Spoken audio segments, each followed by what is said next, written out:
Hi, అందరికీ నమస్కారం. నన్ను ఇక్కడికి ఆహ్వానించిన జెమినీ వరల్డ్ ఎలక్ట్రానిక్స్ షాప్ వాళ్ళకి నా హృదయపూర్వక నమస్కారం. అండ్ నాకు ఒక గుత్తి అమ్మాయిని నేను, అంటే ఫ్యామిలీ బ్యాక్గ్రౌండ్ ఉంది కానీ సినీ బ్యాక్గ్రౌండ్ నేను లేని అమ్మాయిని. సో అక్కడికి వెళ్ళి ఒక ఆడపిల్లగా నేను చేస్తున్నానంటే ఎన్నో స్ట్రగుల్స్ చూసింటా లైఫ్లో. ఇక్కడ నుంచి ఒక షార్ట్ ఫిలిం చేయాలన్నా, ఒక ఫోక్ సాంగ్ చేయాలన్నా ఒక అమ్మాయి పడే బాధలు ఎన్నో. అలాంటిది నేను సినీ ఫీల్డ్లోకి అడుగు పెడుతున్నప్పుడు ఎన్నో మాట్లాడారు నా వెనుకల. సో నేను అవేవి పట్టించుకోలేదు. నేను అలాంటి విషయాల్లో బాధపడినప్పుడు కూడా నా ఫ్యామిలీ నాకు సపోర్ట్ ఉంది. సో ప్రతి ఇంట్లో ఆడపిల్లకి వాళ్ళ ఫ్యామిలీ సపోర్ట్ కంటే ఏ సపోర్ట్ ముఖ్యం కాదు. నేను నా నుంచి ఇవ్వాలనుకున్న ఒకే ఒక మెసేజ్, ఏదేమైనా సరే నేనున్నా అని చెప్పే ధైర్యంగా ఉండే తల్లిదండ్రి కానీ, పెళ్ళైన అమ్మాయికి హస్బెండ్ కానీ ఉంటే ఇలా నాలా మీడియా ముందుకు వచ్చి మాట్లాడగలుగుతుంది. సో నాకు ఇంత ఆదరిస్తున్న గుట్టి అందరికీ అండ్ ఎస్పెషల్లీ జెమినీ ఎలక్ట్రానిక్స్ వాళ్ళకి స్పెషల్ థ్యాంక్స్. అండ్ ఇక్కడ నేను కొనడానికి వచ్చాను అనమాట, వీళ్ళు ఇన్వైట్ చేశారు నాకు.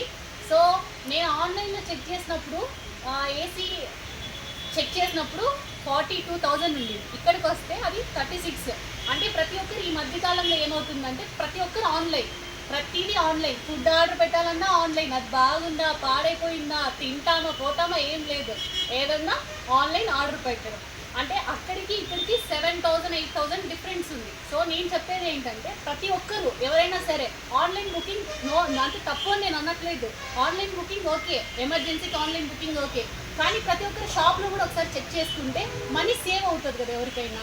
సో అక్కడికి ఇక్కడికి 7 or 8,000 డిఫరెంట్ ఉంది. సో ప్రతి ఒక్కరు షాప్కి వచ్చి ఒకసారి కనుక్కొని కొనుగోలు చేస్తే బెటర్ అని నా ఉద్దేశం. అండ్ ఎస్పెషల్లీ 25 years అవుతుంది ఈ ఎలక్ట్రానిక్స్. సో ఎక్కడ ఏ రిమార్కు లేదు. అప్పటి నుంచి ఇప్పటి వరకు ఒకటే సర్వీస్ ఉంది. సో ప్రతిదీ ఏది తీసుకున్నా కూడా గుడ్ సర్వీస్గానే ఉంటుంది. అండ్ స్పెషల్లీ ఇక్కడ థ్యాంక్స్ చెప్పాల్సిన పర్సన్స్ కొంతమంది ఉన్నారు, వాళ్ళు ఎవరో కాదు, స్టాఫ్ అన్నమాట. సో వాళ్ళందరికీ ఇంతసేపు నన్ను భరించినందుకు, ఇవన్నీ చూపించినందుకు thank you so much. And Kiran అన్నయ్య గారికి, తర్వాత పుల్లయ్య గారికి, అండ్ ప్రొపరైటర్ సురేష్ అన్నయ్య గారికి special thanks. And overall staff మొత్తంకి థ్యాంక్ యూ సో మచ్.